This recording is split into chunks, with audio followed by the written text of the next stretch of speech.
Bonjour à toutes et bonjour à tous. Je reviens vous voir parce que j'ai fait une vidéo hier soir où je vous expliquais comment on pouvait virer tous les guignols qui nous gouvernent. Et il y a beaucoup de gens qui ont commenté, j'ai eu beaucoup de retours. Alors, très peu de gens qui m'ont pris pour un illuminé, qui m'ont pris pour un débile, ce dont je les remercie. Mais les critiques ont toujours été constructives, instructives et courtoises. Donc je remercie ces gens-là, même si ça a été pour opposer des arguments qui n'étaient pas négatifs, mais qui n'allaient pas dans le sens où je disais les choses. Ensuite, je tiens à rectifier une petite erreur de la vidéo d'hier soir. Bien évidemment, les gens qui m'ont entendu parler, vous savez très bien que c'est pas de l'URSS dont je parlais, c'est la Russie. Merci Svetlana de m'avoir fait remarquer ça, à juste titre. Je suis pas débile, je sais bien que l'URSS n'existe plus et que c'est maintenant la Russie. Voilà, je tenais à faire ce petit erratum. Alors, on va rentrer dans le vif du sujet. Ce qui a alimenté principalement les commentaires des personnes qui ont commenté ma vidéo, c'est de dire, oui, mais bon, 3 semaines sans bosser, sans rien faire, bon, mais on fait quoi avant, on fait quoi pendant, et on fait quoi après? Alors, c'est le motif de cette vidéo, je vais vous expliquer comment on peut virer tous ces guignols, et comment on peut faire à partir d'un simple mécanisme de blocage. Le mécanisme de blocage entraîne un grippage dans la machine, un serrage, dû à quelque chose qui vient gripper le mécanisme, et pour pouvoir redémarrer la machine, il faut un levier. Mais ce levier, c'est nous qui devons l'activer, et on doit pouvoir refaire démarrer la machine quand on veut nous, et comme on veut nous. Donc je vais vous expliquer comment ça marche. C'est très simple. Il y a un proverbe chinois qui dit « ne rien faire, c'est déjà faire quelque chose », c'est une action. Effectivement, si on prend le parallèle avec une situation bien simple, vous regardez quelqu'un en train de se faire agresser, vous ne bougez pas. C'est une action. Vous ne faites rien, vous laissez faire. C'est d'ailleurs comme ça que le monde tourne depuis presque 2000 ans. Les gens regardent mais ne font rien. Là, en revanche, on arrive à prendre le contre-pied de la chose, puisque c'est en ne faisant rien, justement, que cette non-action devient une action qui, elle, va être létale pour le gouvernement et pour nos dirigeants. Alors, je vous explique comment ça marche. La première semaine avant la présidentielle, en 2017, vous n'envoyez plus vos gosses à l'école. Voilà, déjà. Clair, net, simple et précis. Vous expliquez à vos enfants, ça ne va pas être dur de leur dire qu'il ne faut plus qu'ils aillent à l'école parce que l'école de la République ne vous convient plus, et qu'à eux non plus d'ailleurs, et que c'est pas en continuant comme on continue là maintenant que ces enfants vont pouvoir avoir un avenir. Alors il faut que ce soit eux-mêmes qui le décident et qui disent oui, ben, on n'y va plus à cette école, ça ne nous convient pas. Voilà, vous ne nous demandez pas notre avis, on n'a pas le droit de voter, et puis de toute façon, votre droit de vote, vous le mettez au cul, on n'en veut pas. Voilà. Donc, première semaine, pas d'enfants à l'école. On arrive au premier tour de la présidentielle. Alors, en général, les 2 tours de la présidentielle, il y a une participation qui avoisine quasiment les 60-70% de participation, pour monter en crête pour la plupart des élections vers 80, 83, 84% au deuxième tour. Donc si le phénomène inverse pouvait se produire et qu'on puisse avoir au premier tour non pas une participation de 80%, mais une participation de 80% d'abstention, c'est-à-dire que les gens n'y aillent pas, personne n'aille voter. Donc, qu'est-ce qui va se passer? À l'issue de cette semaine, les gens n'auront pas envoyé leur enfant à l'école, ça va commencer à les faire réfléchir. Ils vont se dire, qu'est-ce qui se passe? Ils nous préparent un truc. Seulement voilà, il y a le premier tour de la présidentielle, c'est un impératif. Ils sont tous pressés de prendre le pouvoir, ils ne vont pas rater cette occasion. Donc ils vont commencer à faire de l'investigation pour savoir ce qui se passe. Mais entre-temps, ils ne peuvent pas surveiller le champ, le laboureur, le tracteur, les épouvantails, les corbeaux qui arrivent pour voler les graines, et les renards qui arrivent pour manger les corbeaux. Donc ils ne peuvent pas tout faire à la fois. Ils vont se concentrer sur ce qui les intéresse, à savoir prendre le pouvoir pour après mettre de l'ordre dans tout ce bordel une fois que ça sera terminé. Voilà comment ça va penser chez eux. Ne vous inquiétez pas, ils vont envoyer des gens pour vérifier ce qui se passe dans les entreprises, dans les usines, de partout. Il va y avoir mais carrément une grande entreprise de délation qui va être menée. On va demander aux gens de savoir pourquoi ils font ceci, pourquoi ils font cela. C'est la raison pour laquelle je vous dis que pendant cette période-là, votre téléphone, vous n'y répondez que si le numéro qui s'affiche, vous le connaissez. Tout ce qui est inconnu, masqué, ou des numéros qui ne commencent pas par des 06 ou des 07 comme maintenant les portables, vous ne répondez pas. Voilà. On ne viendra pas vous rappeler les noyaux chez vous à vous taper. Vous êtes chez vous, vous ne voulez pas ouvrir, vous n'ouvrez pas. Même si c'est la force publique en pleine journée, s'ils n'ont pas un motif de vous demander d'ouvrir la porte, vous n'avez pas à leur ouvrir. État d'urgence ou pas état d'urgence. Après, s'ils veulent enfoncer la porte, ils seront dans un immeuble où il y a 2000 ou 3000 personnes qui ont décidé de ne plus aller bosser, de ne plus envoyer leurs enfants à l'école et de ne plus rien faire. On va voir s'ils vont faire les cow-boys comme quand ils sont au niveau à la place de la République, quand ils sont 400 ou 500 bien dégagés contre des gens qui ne sont pas armés. Là, ils seront dans des couloirs d'immeubles, vous allez voir, ça va leur faire bizarre. Donc, à partir de ce niveau-là, on est au premier tour, les enfants ne vont plus à l'école, vous n'avez pas voté. Qu'est-ce qui se passe? C'est une science-fiction, hein, mais c'est une science-fiction qui peut se rapprocher d'une vraie réalité, mais croyez-moi, mais très rapidement. Donc le premier tour de la présidentielle se passe, il y a 10% de participation, le Front National reprend ses billes comme il l'a fait au régional et comme il l'a fait aux précédentes élections, il se retrouve certainement peut-être même en tête de l'élection au premier tour, donc là ça va commencer à ruer dans les brancards, on va faire appel aux gens en leur disant mais attention, qu'est-ce que vous, regardez ce que vous faites, le Front National il va gouverner. Oui, le Front National il ne gouvernera pas plus que, d'accord? Je vous explique comment. Donc on est à ce premier tour, les gens ne vont pas. On est au lendemain du premier tour, la participation a été minimale, les enfants ne vont pas à l'école. La semaine qui suit, vous n'allez pas non plus bosser, les enfants ne vont pas à l'école. Alors qu'est-ce qui se passe? Là, vraiment, ils s'inquiètent. Là, c'est vraiment inquiétant. Le taux de participation est 0, les enfants ne vont plus à l'école, la société est paralysée, il n'y a plus de pognon qui rentre dans les caisses depuis une semaine, puisqu'il n'y a plus personne qui bosse, et on attaque une deuxième semaine comme ça. Alors, qu'est-ce qu'ils pourraient faire éventuellement? Prendre des mesures de rétorsion, pondre des lois? Ils n'ont pas le temps. Il leur reste une semaine pour élire un président de la République. La semaine se continue, on arrive au week-end. Là, alors là, carrément, plus personne ne va voter. Et ils se retrouvent avec, comme je le suppose, un président de la République qui saurait être élu. Et à mon avis, dans cette configuration-là, il n'y a que les mecs du Front National qui ont voté. Donc on se retrouverait avec une Marine Le Pen à moitié intronisée présidente, ne serait-ce que par le résultat du second tour. Mais même ça n'a aucune valeur. Parce que le lendemain du deuxième tour, vous ne retournez pas bosser non plus, vous n'envoyez plus vos enfants à l'école. Et là, qu'est-ce qu'ils vont faire? Qu'est-ce qui va se passer? Vous paralysez la nation, le pays n'est plus alimenté en argent depuis 3 semaines. Les enfants ne vont plus à l'école. Les transports en commun ne font plus l'argent qu'ils faisaient puisque plus personne ne va bosser. Les usines sont à l'arrêt, la production est à l'arrêt. On continue à consommer mais on ne produit plus. On est bien d'accord. Alors on peut vous argumenter dans ce sens en disant ouais mais vous les favorisez parce que on ne produit plus mais on consomme donc eux ils vont écouler leur stock. Il faut savoir que depuis quelques années des stocks il n'y en a plus nulle part. On joue au coup par coup.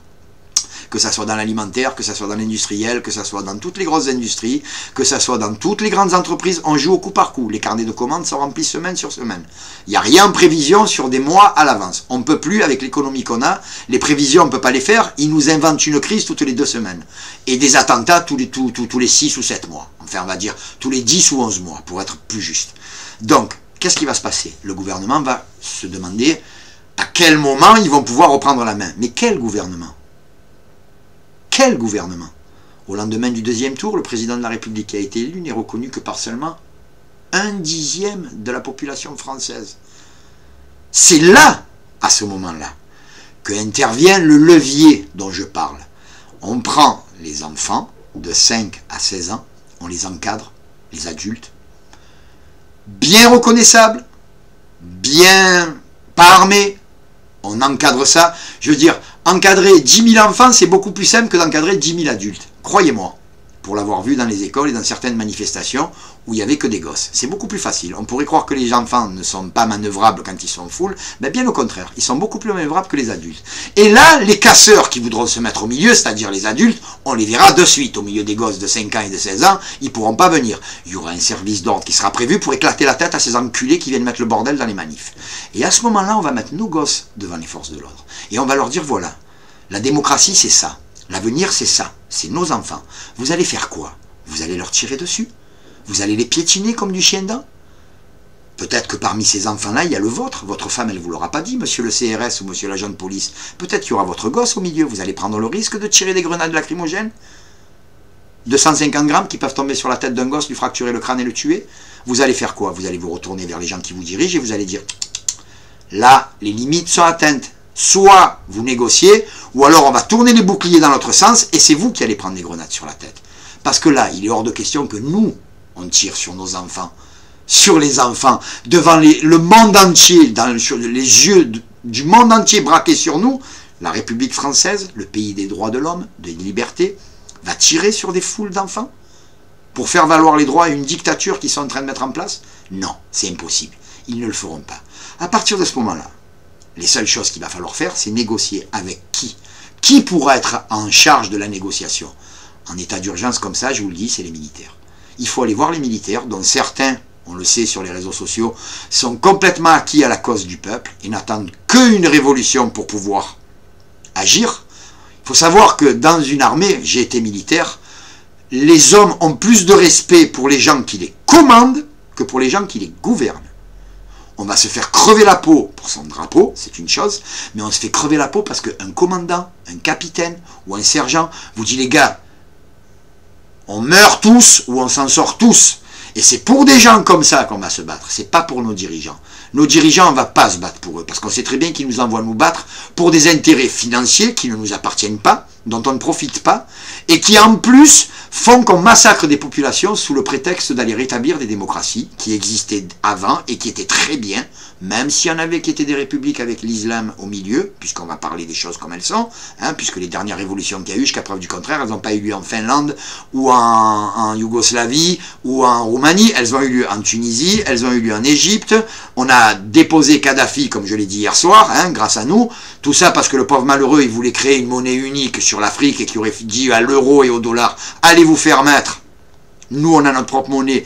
Et comme c'est nous qui sommes dépositaires de principalement toutes les richesses du monde, vous allez vraiment avoir du mal pour nous faire entendre raison maintenant qu'on aura une monnaie pour pouvoir négocier nos richesses à nous. Et on va pouvoir installer nos démocraties et on va pouvoir installer nos gouvernements comme on veut. Ça, c'était impossible. Ça voulait dire le gros coup de pied dans la fourmilière et tous les plans fomentés par l'OTAN, les USA, l'Israël et nous qui suivons comme des petits toutous, prenez en ligne de compte le fait qu'à aucun moment l'Afrique pourrait avoir une monnaie unique comme nous on a en Europe. Et si selon les critères sur lesquels a été créée cette monnaie, si elle avait été aussi forte qu'on prétendait qu'elle allait être, elle aurait dû passer au-dessus du dollar, et la monnaie étalon à l'heure actuelle, en dehors de l'or, ça aurait dû être l'euro. Seulement, on s'est mis à coucher grâce à M. Sarkozy, qui est allé mettre son petit cul d'émigré hongrois en bombe devant la bite des États-Unis, et qui est allé nous coller notre appartenance à l'OTAN, sans nous demander si on en avait envie, et qui en supplément est allé, en réaction à ça, au traité de Lisbonne, dire que non, mais on était d'accord, mais on s'était trompé, quoi. On voulait dire oui, mais on avait dit non. Donc, il est allé dire, allez accepter ce traité de Lisbonne, qui est une hérésie, qui nous menotte pieds et poings aux ordres de Bruxelles, mais dans l'essentiel, comme je vous l'ai dit, en cas d'insurrection civile, les gens, vous êtes susceptibles de vous faire tirer dessus par les forces de l'ordre à balles réelles. C'est pour ça que quand je dis que il ne faut pas aller faire la révolution dehors dans les rues en manifestant, c'est pour cette raison-là. L'OTAN et le traité de Lisbonne. C'est les deux choses sur lesquelles les Français, on n'a pas demandé leur avis et on nous a collés dans cette merde sans qu'on puisse y faire quoi que ce soit. C'est-à-dire les gens à qui on a donné des mandats en leur disant « vous allez gouverner la France pour le peuple », ils sont allés, ils ont pris et ils ont décidé de faire comme ils avaient envie eux, mais pas pour nous, pour les gens qui les gouvernent à eux, à savoir les lobbies industriels, militaro, pharmaceutiques, les lobbies des grandes sociétés d'agroalimentaire, genre Monsanto, enfin j'en passe et des meilleurs, vous êtes au courant, vous vous en regorgez toute la journée sur les réseaux sociaux, vous en voyez de partout. Donc on sait qui c'est, les cibles on sait où elles sont. Il faut juste avoir les couilles d'aller leur tirer dessus. Et quand je dis tirer, c'est subjectif, je veux dire, c'est une façon de leur tirer dessus en les rayant de l'intérieur d'un pays comme la France. Voilà. Alors, on reprend. Donc 3 semaines. Au bout de ces 3 semaines, les enfants ne sont pas allés à l'école, les adultes n'ont pas été bossés, les factures ne sont plus payées. C'est le bordel dans le pays. On descend avec les gosses dans les rues et on fait valoir nos droits.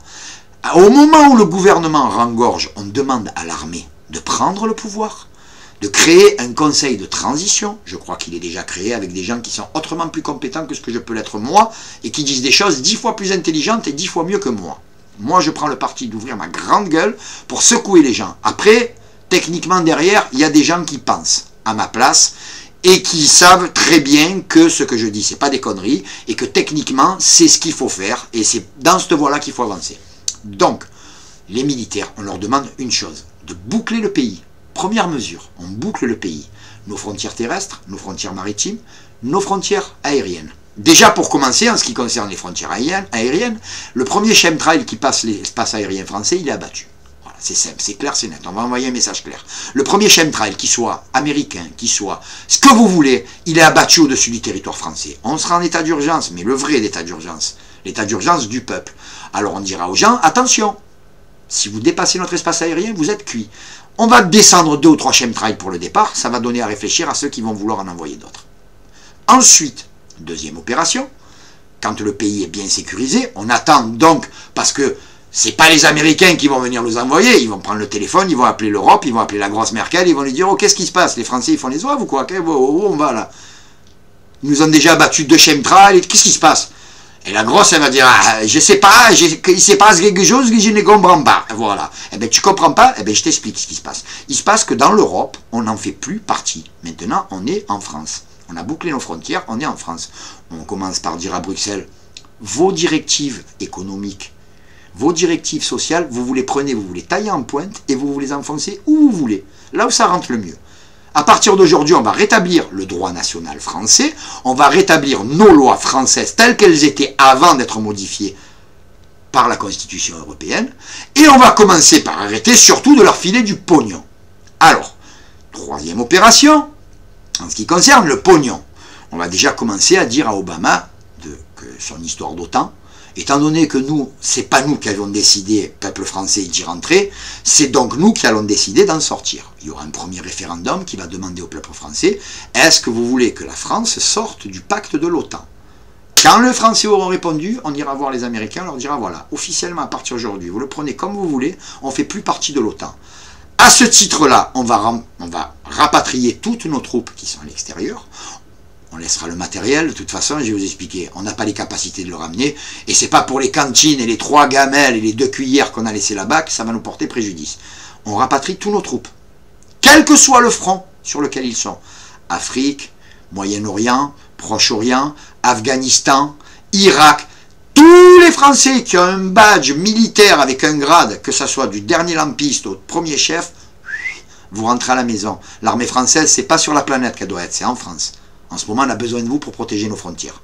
Et pour nous protéger d'éventuels envahisseurs qui voudraient instaurer une nouvelle dictature européenne, des pays comme l'Allemagne, la Turquie, qui pourraient venir nous casser les couilles. On se prémunit de ça. Voilà. Donc on rapatrie toutes nos troupes. Quatrième opération. On dit à la banque Rothschild qu'à partir de ce jour-là, c'est nous qui allons commencer à éditer notre monnaie. Et c'est nous qui allons diffuser notre monnaie. Et ça coûtera 0.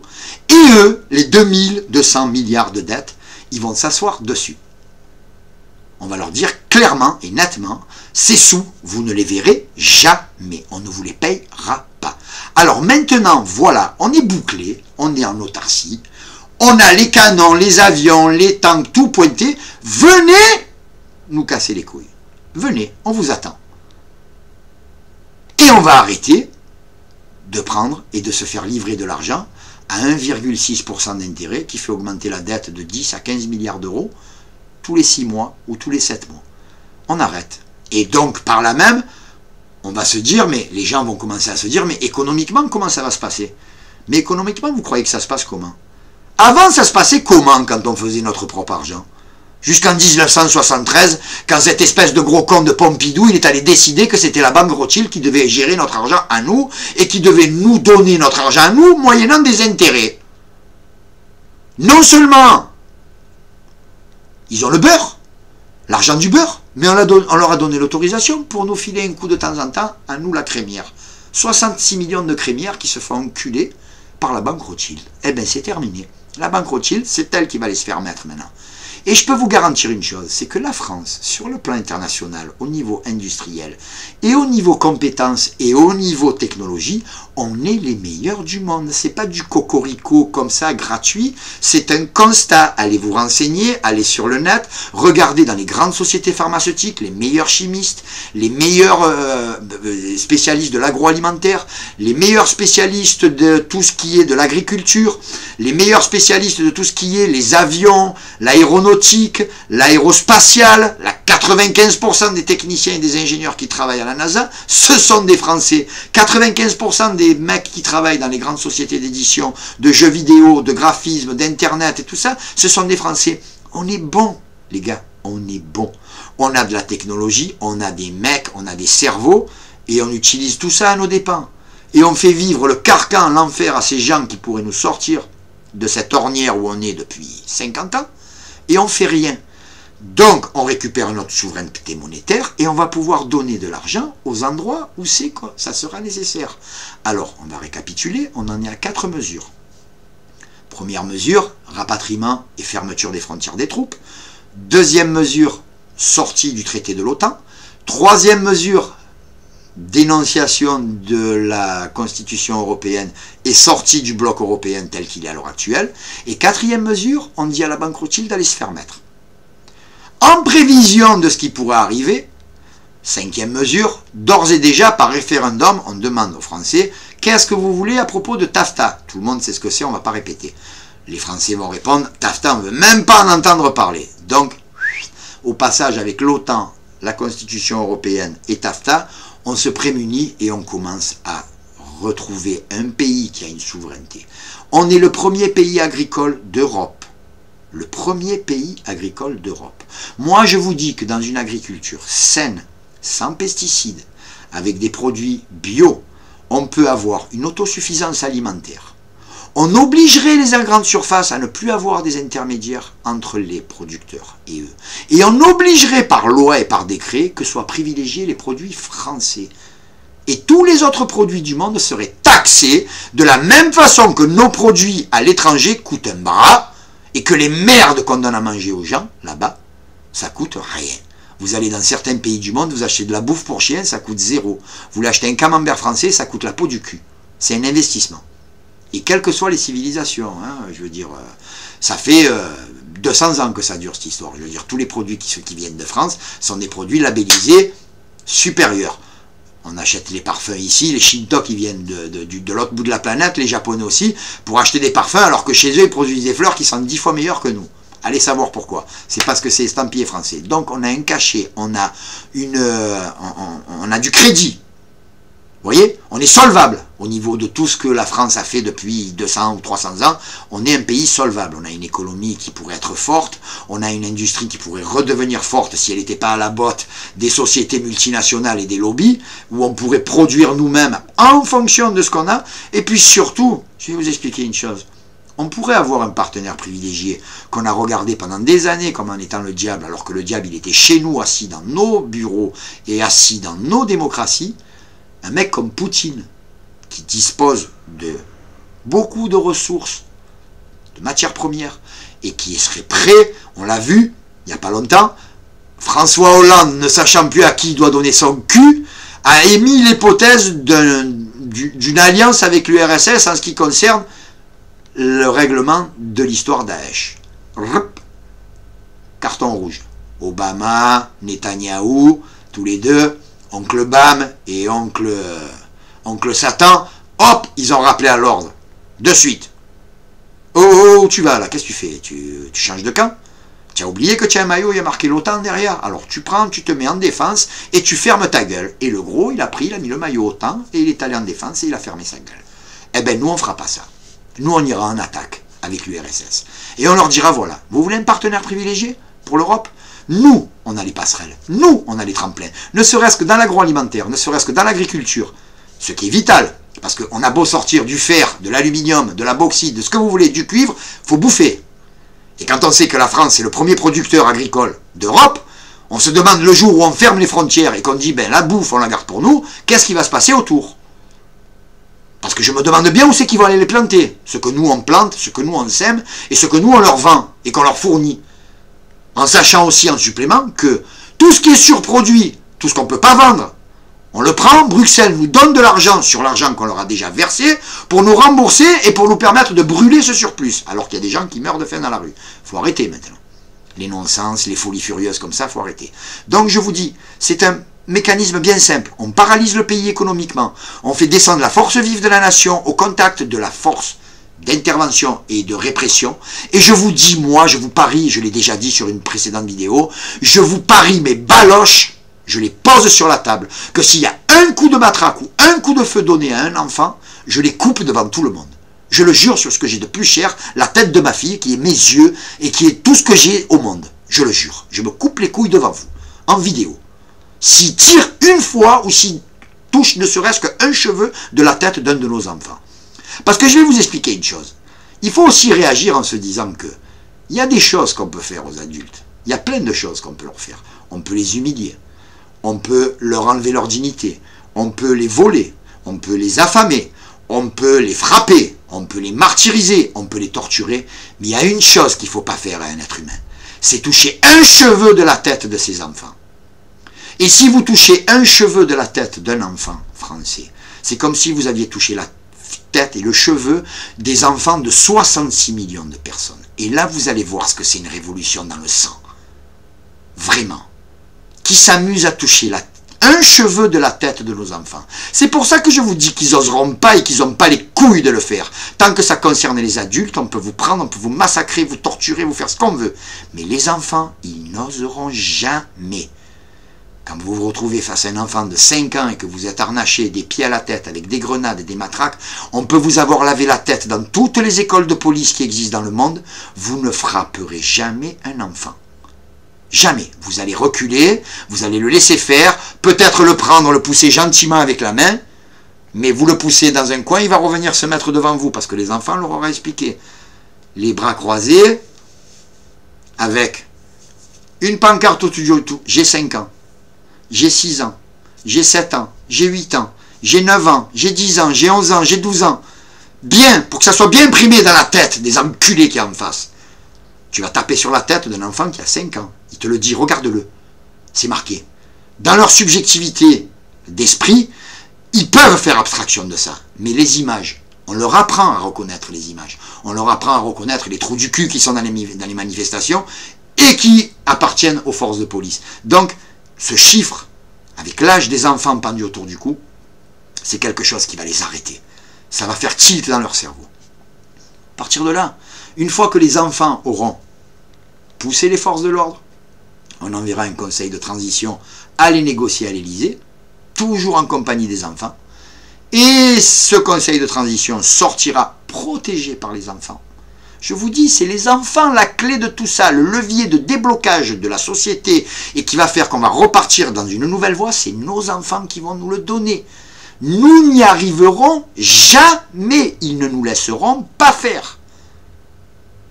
Ils seront prêts à tuer des milliers de personnes, des milliers d'adultes, mais ils ne toucheront jamais à un cheveu de la tête de nos enfants. Parce qu'ils savent que s'ils font ça, ils sont morts. Mais quand je dis mort, c'est mort. C'est pas mort politiquement, c'est mort physique. Parce que les gens qui auront eu des enfants qui auront été touchés, ils n'auront de cesse d'aller et de les trouver et de les chercher. Et ils auront voulu cette cabale et ils l'auront eu. Et ils se planqueront et ils partiront. Et le pouvoir, non, ils ne le donneront pas, ils ne le rendront pas. Ils l'abandonneront en se sauvant comme des lâches qu'ils sont et qu'ils ont toujours été. Voilà. C'est le mécanisme de base. Il faut que vous, maintenant, vous fassiez circuler ces infos en disant aux gens que c'est une période qui dure. Ça se prépare. 15 jours, 3 semaines à l'avant, vous achetez 10 kilos de sucre, vous achetez 10 kilos de pâtes, 10 kilos de riz, vous achetez du beurre, vous achetez de l'eau en bouteille. Faites peut-être pas de l'eau en bouteille parce qu'elle est encore plus pourrie que l'eau du robinet. Ça aussi, il faudra qu'on en parle un jour. Savoir qu'on nous vend de l'eau minérale comme si c'était des traitements, mais en réalité, c'est de la merde. On vous expliquera un jour comment elle est mise en bouteille, l'eau minérale, à certains endroits du monde. Pris à la source, vous allez voir, vous allez rigoler. Voilà, donc ça, c'est une anecdote sur le passage. Et je vous dis, moi, on peut, et justement, ça ne réclame aucun investissement personnel. C'est juste de faire un truc que vous ne faites pas habituellement. Le matin, au lieu de pousser la porte de chez vous pour aller bosser, eh bien, vous restez chez vous. Et le matin, au lieu d'aller à l'école, les petits restent chez vous. Si vous ne faites pas ça, dans 10 ans, dans 20 ans, vos enfants, ils vont réaliser que leur salut et leur prospérité, ça a tenu à quoi? Au fait que 66 millions de personnes, ce sont des péteux, et qu'ils n'ont pas eu le courage pendant 3 semaines de ne pas sortir de chez eux.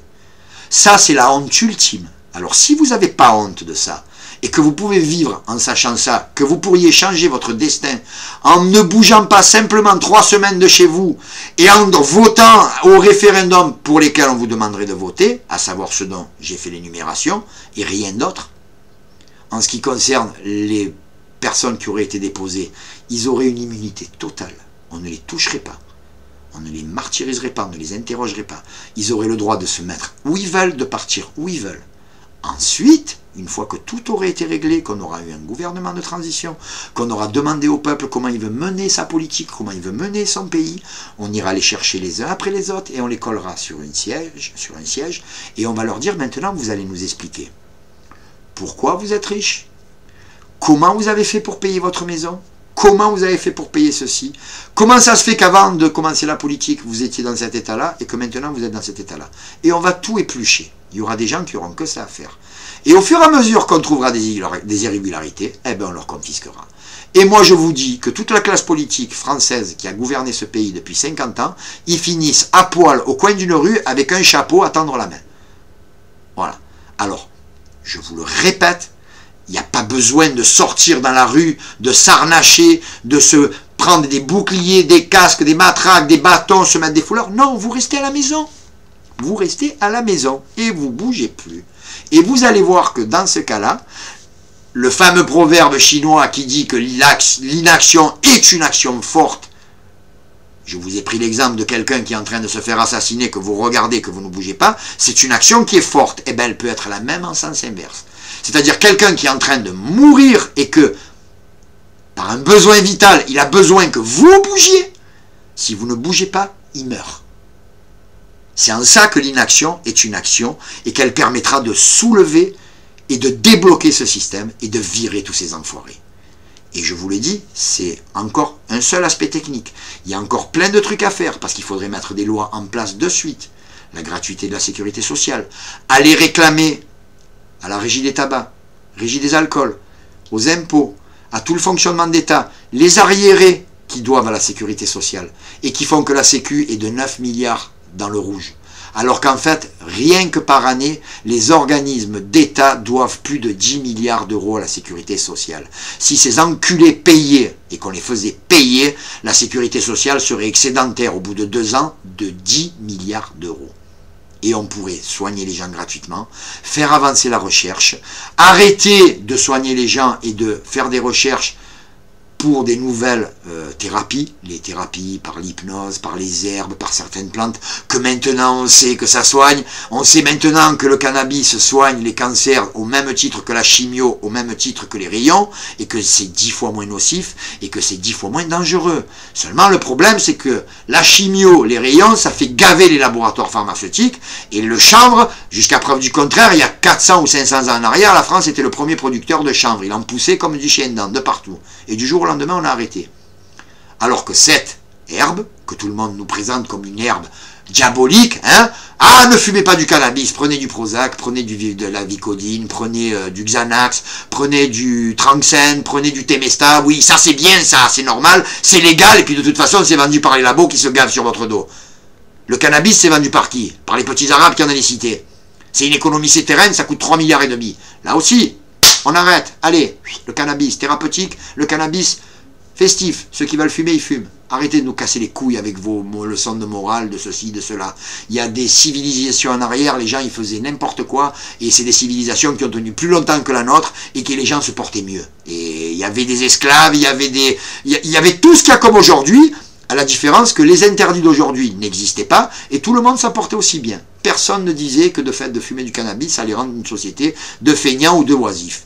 On n'a qu'à voir, on est une société de moutons, de oisifs et de comment je pourrais dire, de panurges. On est des moutons de panurges, voilà. On a des réflexes conditionnés, on fait ce qu'on nous dit, on ferme notre gueule. Alors, c'est pas en rajoutant 2-3 pétards de temps en temps que ça va changer quoi que ce soit. On est comme ça, si on ne décide pas de changer, on restera comme ça. Voilà. C'est un des aspects de ce que je dis, de ce qu'il faut faire. J'espère que vous avez un peu plus de grain à moudre pour essayer de voir comment vous pourriez appréhender ça. Je vais le répéter, 3 semaines. 3 semaines dans votre vie. 3 semaines. On a vu des grèves dans les grandes industries. Rappelez-vous, LIP, Saint-Étienne, la manufacture d'armes et de France, de Saint-Étienne. Rappelez-vous, des grèves. 3 mois, 4 mois, 5 mois, les mecs n'allaient pas bosser. Des barricades, des pneus, les fracassages avec les CRS et ceci et cela. Résultat quoi? Ils sont retournés bosser une semaine, on les a assis à une table, on leur a dit voilà. Non seulement vous n'allez pas être payés pour toute la période que vous êtes restés en grève, mais en plus on va déposer un silence social et vous êtes tous virés. Et vous n'aurez rien. Pas d'indemnité, que dalle. On dépose le bilan. Et résultat, ben, les mecs ils sont rentrés chez eux, 3 semaines de grève, ou 3 mois de grève, ou 4 mois de grève, et ça n'a pas porté ses fruits. Pourquoi? Parce qu'on n'a paralysé qu'une usine, ou quelques usines. Mais si on paralyse un pays entier, vous croyez quoi? Que les gens ils vont pas commencer à taper aux portes du gouvernement? Vous croyez que les États-Unis vont pas venir dire à François Hollande, oh, qu'est-ce que c'est? Tu n'arrives pas à maîtriser ton peuple? Qu'est-ce qui se passe là? Comment on fait là? Et si demain j'ai besoin, moi, de ceci ou de cela, que tu fasses avaler ceci ou que tu fasses avaler cela au peuple français, on fait comment? Tu les tiens pas. Et l'autre, qu'est-ce qu'il va répondre? Il va dire, ah moi, mais j'y peux rien, moi, qu'est-ce que je fais? Je fais tirer sur des gosses? Tu veux que je fasse tirer sur des enfants? Non, c'est pas possible. J'en ai assez fait déjà. J'ai fomenté des faux attentats, j'ai fait exploser des faux terroristes, j'ai fait tuer 130 personnes dans un théâtre. Oh, tu nous en demandes beaucoup trop, là. On peut pas. Les Français, ils sont cons, mais quand même, ils vont pas avaler un boa tous les 11 mois. Voilà. C'est comme ça qu'il faut que vous réalisiez que les gens se parlent dans les hautes sphères. C'est pas des histoires de protocole et ceci et cela. Le gros, quand il va à Washington, quand il rentre dans le bureau de Oncle Bam, l'autre, il l'attrape par les oreilles et il lui dit, oh, attention, hein, tu fais partie de l'OTAN maintenant, alors tu vas faire ce qu'on te dit, et tu vas faire ce qu'on te dit comme on te le dit. Et lui, comme c'est un gros péteux, eh ben, il ferme sa gueule et il revient ici nous dire que c'est pour notre bien qu'il est allé faire tout ça. Eh bien, c'est fini. Notre bien, nous, on va s'en occuper nous-mêmes et on va s'arroger le droit de virer tous ces enculés et de récupérer notre pays et d'en faire redevenir un pays comme il était avant que tous ces enculés soient là. Voilà. Je reviendrai pour vous expliquer encore d'autres trucs parce qu'il y a plein de sujets. J'ai fait des vidéos, si vous voulez aller voir déjà un début d'éclaircissement. J'ai fait des vidéos, j'en ai fait 12 de vidéos sur la révolution passive, où j'explique sommairement ce que je vois moi pour ce pays, en ce qui concerne la sécu, le travail, l'éducation nationale, l'agriculture, l'énergie, comment on pourrait se chauffer sans que ça nous coûte de l'argent, comment on pourrait faire pour démanteler notre nucléaire sans que ça soit préjudiciable, et plein de trucs que j'ai dit. Alors, peut-être que maintenant j'ai une visibilité un peu plus importante, mais je vais continuer. Ça, ce que je vous dis, vous allez en entendre parler. Tous les 2, tous les 3 jours, je vais vous matraquer. Jusqu'à temps que je disparaisse. Et quand j'aurai disparu, vous aurez compris que j'ai tellement été près de la chose, ça sera le signal qu'il faudra pour que vous vous disiez, il avait raison. Si lui, il n'est plus là et qu'on l'a levé du milieu, c'est parce qu'il avait raison. Et ça sera à vous, et je sais qu'il y en a, de prendre le relais et de faire en sorte que ce que je dis là, ça ne reste pas lettre morte. Pourquoi? Parce que c'est pas pour nous qu'on roule, c'est pour nos gosses. Mettez-le vous bien au fond de la citrouille. C'est pour nos gosses qu'on roule. Nous, c'est déjà terminé. Voilà. Je vous dis à plus tard et n'ayez pas peur, faites tourner, partagez, donnez vos avis, commentez, dites si j'ai raison, si j'ai tort, dites pourquoi. Mais de grâce, soyez courtois, soyez polis et soyez productifs surtout. Que ça soit quelque chose qui nous fasse aller dans le bon sens. Si vous avez des objections, des opinions à émettre et vous pensez que ça peut faire avancer certains points de cette révolution et que ça serait mieux, n'hésitez pas. Contredisez, argumentez, opposez. Une idée ne vaut la peine d'être sortie sur une table que s'il y a des gens qui s'y opposent et qui arrivent à faire une synthèse de cette idée-là pour accoucher de quelque chose pour le bien de tout le monde. Et c'est moi ma principale motivation. Faire accoucher cette société d'une nouvelle république pour le bien de tout le monde, mais principalement pour le bien de nos enfants. Voilà, nos enfants. Nos enfants, c'est ça.